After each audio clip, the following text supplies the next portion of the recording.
Pagpalagay natin may dinala sila sa akin, no? But I'm saying it's not true. But if indeed they sent money to me, so what did I violate? What did I violate? Seryoso ka dyan, Tito?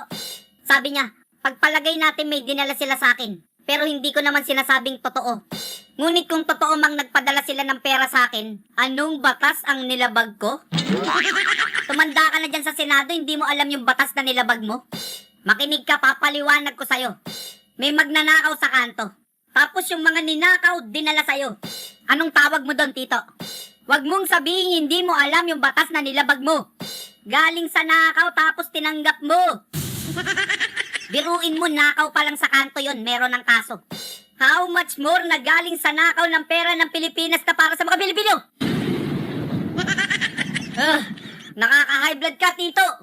Tapos confident ka pa, sasabihin mo anong batas ang nilabag mo? Ninakaw galing sa pera ng Pilipinas tapos tinanggap mo.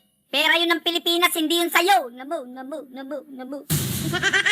Ano daw batas yung nilabag niya? Hindi mo talaga malalaman yung kasi gumraduate ka sa One Ball University. Ang magiging kaso mo doon, illegal possession of briefcase from National Treasury.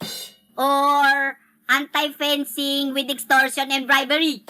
Pwede ring illegal delivery of stolen money. Ano namang masasabi mo dyan? At kaninong helicopter yan? Nagkakarga ng maleta na may tail registration number na RP-C8111. Biruin mo, pinost pa ni Ping Lacson sa mismong FB niya. At parehong-parehong registry number na sinakyan. Pag chinek mo yung aircraft, Augusta Westland AW139 na may registration number na RP-C8111. Private helicopter na may serial number na 31232. So ang tanong, kanino yan? Sinakyan nyo, naka-approve pa kayo, tapos nagkakarga ng maleta yung helicopter na yan.